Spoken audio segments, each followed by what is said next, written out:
Hello everyone, Radhe Radhe. कैसे हैं आप लोग? आई होप कि आप लोग बहुत ही अच्छे होंगे। आज मैं आपके लिए लेके आई हूँ फॉर टक्स ब्लाउज बेल्ट वाले की कटिंग बिल्कुल ही आसान तरीके से। जो भी बिगनर है वो तो बिल्कुल ही आसान तरीके से सीख जाएंगे कटिंग करना, और जो पहले से सिलाई करते हैं तो उनको भी है ना ईजी हो जाएगा। इस तरीके से, जिस तरीके से मैं कटिंग करना बता रही हूँ, तो उस तरीके से आपको कटिंग करना बिल्कुल ही ईजी हो जाएगा, है ना।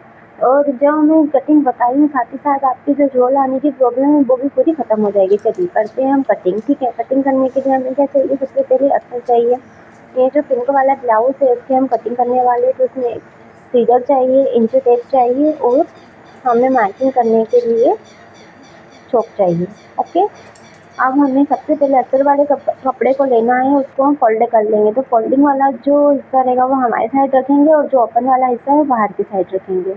अब इसमें मैं क्या इतनी 34 साइज के ब्लाउज की कटिंग कर रही हूँ। तो 34 का हाफ कितना होता है? 17, और 17 का भी हाफ कितना होता है? 8.5। ठीक है। यदि आपको ऐसा नहीं आता है तो आप इंच टेप को फोल्ड करके भी देख सकते हो। देखिए 34 का आधा कितना हुआ है? 17। 17 का भी आधा कितना होता है? 8.5, है ना। 8.5। ओके, इतना हो गया। अब मैं कितने 8.5, तो और इसमें कितना लूँगी? 2 इंच मार्जिन का लगूंगी। 2 इंच का मार्जिन लेना सब साइज के लिए फिक्स है, ठीक है। सबसे पहले हम इसकी लेंथ ले लेते हैं। तो इसकी लेंथ मुझे कितनी रखनी है? 13। तो मैं 1 इंच इसमें एक्स्ट्रा रखूँगी, यानी कि 14 इंच में इसकी लेंथ लूँगी, है ना। यदि आपको 14 लेना है तो आपको 15 लेना है, यानी ये लेंथ का जो फॉर्मूला मैंने आपको बताया है, 1 इंच एक्स्ट्रा, ये सब साइज के लिए फिक्स रहेगा। हो गया इतना। अब मुझे इसका शोल्डर कितना आएगा? शोल्डर इसमें 11.5। 11.5 का हाफ कितना होता है? 5.5। तो 5.5 पे एक मैं यहाँ पे मार्किंग कर लूँगी। ओके, सबसे पहले मैं यहाँ पे करती हूँ 8.5 पे मार्किंग। ओके, फिर 2 इंच यहाँ पे क्या कर लूँगी? मैं एक्स्ट्रा रख लूँगी मार्जिन के लिए।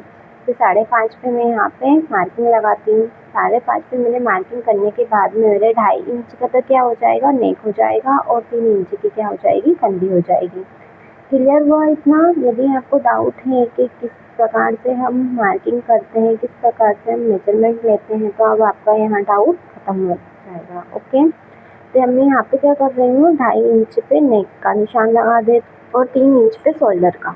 ठीक है, हो गया 5.5। 5.5 का ही निशान लगा दिया मैंने। 5.5 ही क्यों लिया मैंने? क्योंकि मेरा जो पूरा शोल्डर का था वो 11.5 था। 11.5 का हाफ कितना होता है? 5.5। अब मैं आपको आर्मोल की मार्किंग करना सिखाती हूँ। आर्मोल है मेरा 6 इंच का। ओके, चौथी साइज में मुझे 6 इंच का आर्मोल रखना है। हुआ क्लियर इतना? वो 6 इंच का क्या करना पड़ेगा? यहाँ पे आर्मोल रखना पड़ेगा। तो 6 इंच पे मैं यहाँ पर एक मार्किंग कर लेती हूँ। अब 6 का आधा कितना होता है? 3.5। I'm सॉरी, 6 का आधा होता है 3 इंच। तो 3 इंच पे यहाँ पे गोलाई का निशान लगाऊंगी मैं, है ना। अब मेरे को स्ट्रेट लाइन ड्रॉ कर लेनी है मुझे यहाँ पे, ठीक है। अब मैं यहाँ पे कितने 1.5 इंच पीछे जो रहता है, मेरा पीछे का जो आर्मोल रहता है, वो 1.5 इंच पे मुझे गोलाई देनी हैगी। अब गोलाई किस तरीके से दोगे? 6 का आधा कितना हो रहा है? 3 इंच। एक मार्किंग कर लिया हमने 3 इंच पे, हाफ पे, ठीक है। अब 3 इंच से ही हमें क्या करना है? इसकी गोलाई देनी है, ठीक है। छोड़ना कितना है मुझे यहाँ पे? 1.5 इंच। पीछे की साइड, बैक साइड में मुझे 1.5 इंच छोड़ना है, और आगे की साइड में आधा इंच कम, यानी कि 1 इंच, ठीक है।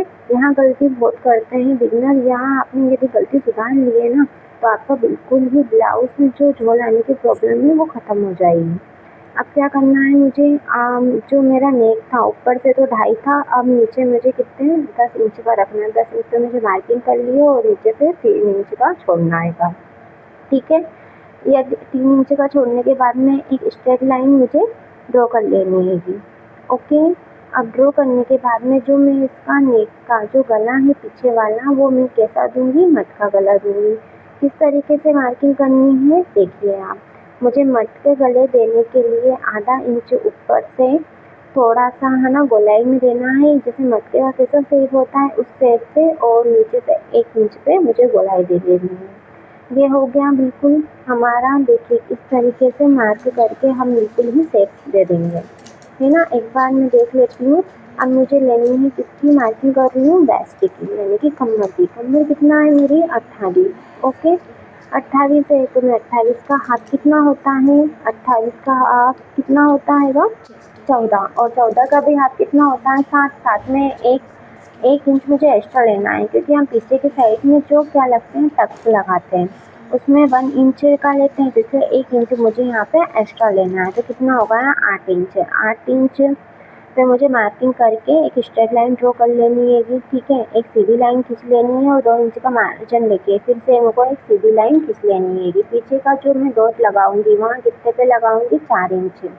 4 इंच का डॉट 34 से लेके 28 साइज तक के लिए फिक्स है। ये 28 का आप 3.5 पे भी लगा सकते हो पर, लेकिन 30, 32 और 34 के लिए हमें 4 इंच का ही डॉट लगाना है पीछे की साइड में, ठीक है।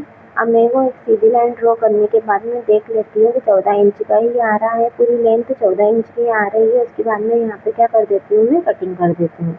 जिस प्रकार से मैंने मार्किंग करी है उसी प्रकार से यदि आपने मार्किंग करी है ना, तो बिल्कुल ही आपका ब्लाउज परफेक्ट बैठेगा, यानी कि परफेक्ट बनेगा। यदि आपको स्टिचिंग में भी प्रॉब्लम आती है और इस ब्लाउज को बनाने में प्रॉब्लम आती है तो आप कमेंट बॉक्स में बता सकते हो, तो मैं आपको नेक्स्ट वीडियो वहीं लेके आऊँगी। यदि आपको वीडियो अच्छी लग रही है तो प्लीज़ वीडियो को लाइक जरूर कर देना, चैनल को सब्सक्राइब जरूर कर लेना। जिस प्रकार से मैं बैक साइड ब्लाउज की जो कटिंग कर रही हूँ है ना, बैक पार्ट की, उसी प्रकार से आपको कटिंग करनी है। और हाँ, एक और बात का ध्यान रखना, कटिंग करते टाइम अपने जो हाथ रहते हैं वो उससे कई ऐसे मतलब प्रॉब्लम आती है कि हाथ सूजते हैं, तो कटिंग क्या थोड़ी सी गड़बड़ हो जाती है। तो आपको इसका विशेष ध्यान देना है कि कटिंग करते टाइम हाथों को बिल्कुल भी सूजना नहीं है, मतलब सूजना नहीं चाहिए और इधर उधर कैंची नहीं चलनी चाहिए, ठीक है। अब मैंने आपको मटका गला की शेप लेना बताया है कि आपको किस तरीके से मटका गला कट करना है। पर लेकिन हाँ, यदि आपको इसी प्रकार से यदि पीछे के गले का और दूसरे ही डिजाइन बनानी है, जैसे कि आपको इस मतलब आपको है ना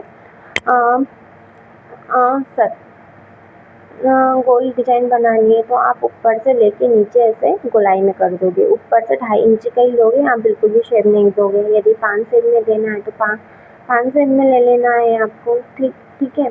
आपको जिस साइज़ की भी आपके अकॉर्डिंग, आपको जिस साइज़ की भी आपको पीछे का गला बनाना है, जैसा भी आपको इसकी मार्किंग करनी है, ठीक है। मतलब यानी कि मटका गला बनाना है, गोल गला बनाना है, या आपको पान गला बनाना है, या फिर और भी बहुत सारे शेप होते हैं गोले बनाने के, तो आप उसी प्रकार से आप मतलब है ना सभी मतलब जितने भी आपके पीछे के गले बना रहे हो उसी के लिए आपको 2.5 इंच ऊपर छोड़ना है। नीचे का जो आपको यदि थोड़ा सा फैला हुआ चाहिए तो नीचे 3 इंच का छोड़ देना है, ठीक है। तो जिस प्रकार से आपको पीछे का जो गला बनाना है फिर उस प्रकार का आपको शेप देके बना लेना है। और क्लियर इतना। अब मैं आगे की मतलब आगे के पार्ट की कटिंग करना सिखा रही हूँ आपको ब्लाउज के। तो आगे के पार्ट की बिल्कुल इसी तरीके से सिखाऊंगी, जैसे कि आपका जो बैक पार्ट है उसको रख के हमें मार्किंग कर लेनी है आगे के साइड में, ठीक है। जैसे कि मैंने आपको बताया था, पीछे का जो आर्म होल है उससे आगे का आर्म होल आधा इंच कम रहेगा, इसका आपको ध्यान रखना है, ठीक है। अब मुझे क्या करना है यहाँ पे, अब मैं यहाँ पे क्या मार्किंग करने के बाद में मैं अपने बेल्ट के मार्किंग करना बताऊंगी आपको। बेल्ट कितना रखना है, बेल्ट रखना है आपको 12.5 पे, ओके। 12.5 पे रखना है। आपने 14 इंच का आगे का लिया तो 1 इंच यहाँ पर एक्स्ट्रा रखना है, तो 1 इंच एक्स्ट्रा रखोगे तो आप कितना आ जाएगा यहाँ पे 15 इंच पे आपको मार्किंग करनी है, ठीक है। अब 12.5 पे लेते हुए 4 इंच पे देख लेना, 4 इंच आपको आगे से और 1 इंच का ऊपर से लेते हो, जैसा मैं निकाल रही हूँ वैसे ही आपको बेल्ट का शेप दे देना है, ओके। क्लियर इतना। बेल्ट का शेप देने के बाद में हम क्या करेंगे, अब इसकी है ना हम कटिंग कर लेते हैं सबसे पहले। तो कटिंग करने के बाद में, और हाँ, आर्म होल का विशेष ध्यान रखना। आप जो पीछे का जो आर्म होल है वो आपने कितने 1.5 इंच पे गोलाई दी थी, ठीक है। और आगे के आर्म होल में हम 1 इंच पे ही गोलाई देंगे, ठीक है। इसका नेक मैंने कितना रखा है, नेक रखा है मैंने इसका 6 इंच का। आपको जिस रखना है, जैसे 5.5 का रखना है, 6 का रखना है, 7 का रखना है, उस हिसाब से आप आगे का गला रख सकते हो। मुझे आगे का गला गोलाई में रखना था, गोल रखना था और एकदम सिंपल रखना था, इसीलिए मुझे इसमें गोल का शेप दे दिया है, ठीक है। आपको जिसका गला रखना है आगे का आप वैसा शेप दे सकते हो, जैसे पान गला रखना है, चौकोर रखना है, गोल रखना है, जिस प्रकार का भी आपको गला रखना है उस प्रकार का आप शेप दे देना, ठीक है। अब यहाँ पर मेरे बेल्ट की भी कटिंग हो गई है। बेल्ट में यही ध्यान रखना है आपको कि 1 इंच आपको एक्स्ट्रा लेना है पीछे के साइड से, ठीक है। अब मैं यहाँ पर क्या करेंगे, यहाँ पर मैं आपको टक्स लेना सिखाती हूँ कि किस प्रकार से हम ब्लाउज में टक्स लेते हैं। ठीक है, 4 टक्स का हमें यह ब्लाउज बनाना कंप्लीट करना है। तो हम क्या करेंगे, इसका जो नाप है मार्किंग करेंगे तो कितना आ रहा है, ये मार्किंग आ रही है 5 इंच पे। तो हमें क्या करना है, यहाँ पे 2.5 पे मार्किंग करके 3 इंच पे मार्किंग कर लेनी है। ठीक है, 3 इंच आगे से 3 इंच का। ठीक है, फिर 4 इंच का यहाँ छोड़ते हुए 2.5 इंच पे यहाँ की मार्किंग कर लेनी है। ओके, अब जो आर्मोल है, तो आर्मोल में हमें सेंटर ले लेना है कि सेंटर कहाँ का आ रहा है। सेंटर लेने के बाद में आर्मोल में भी हमें यहाँ से 3 इंच, ध्यान देना 3 इंच पे हमें यहाँ पे मार्किंग कर लेनी है। ओके, अब ये हम जहाँ पे फिटिंग लगाते हैं उस हिस्से में हमें देखना है कितना आ रहा है। तो मेरा ये कितना आ रहा था 5.5, तो है कि 275 पे मुझे यहाँ पे मार्किंग कर लेनी है। और यहाँ से कितना लिया मैंने 5.5। ओके, 5.5 लेके हम यहाँ पे मार्किंग करेंगे। हमें देखना है कि हमें मार्किंग सही है या नहीं। तो हमें क्या एक सर्कल बना लेना है। यदि हमारा सर्कल बिल्कुल एकदम मतलब गोलाई में बनता है तो हमारा जो मार्किंग रहती है, जो डॉट्स की हमने जो मार्किंग करी है, तो वो बिल्कुल ही परफेक्ट रहेगी। ओके, तो हमारा ब्लाउज पे जो डॉट्स रहेंगे वो बिल्कुल ही परफेक्ट बनेंगे, है ना। मार्किंग करने के बाद में हमें क्या कर लेना है, चारों साइड ये छोटे छोटे से कट्स लगा लेना है। यहाँ कट्स जो लगा रही हूँ कि जो हमारे 2 पार्ट होंगे, है ना, फ्रंट के जो 2 पार्ट हैं तो दोनों पार्ट पे ही मुझे समझ में आ जाएगा कि कहाँ पे मैंने मार्किंग करी है। और है ना, सिलाई करते टाइम, डॉट्स लगाते टाइम तो दोनों पार्ट के जो डॉट्स हैं वो एक जैसे ही सेम ही बनेंगे, अलग अलग नहीं बनेंगे। इसलिए मुझे यहाँ पर कट लगाना बहुत ही ज़रूरी है। ओके, आपको भी कटिंग करते टाइम यहाँ कट्स लगा लेना है, जिससे आपको स्टिचिंग करने में कोई भी प्रॉब्लम नहीं आएगी। यहाँ हमारी कटिंग कंप्लीट हो गई। यदि आपको वीडियो अच्छी लगे तो प्लीज़ वीडियो को लाइक करना, चैनल को सब्सक्राइब कर लेना और बेल आइकन को प्लीज़ प्रेस कर लेना, जिससे मैं आपकी नई वीडियो भी ला सकूँ अच्छी। Thank you.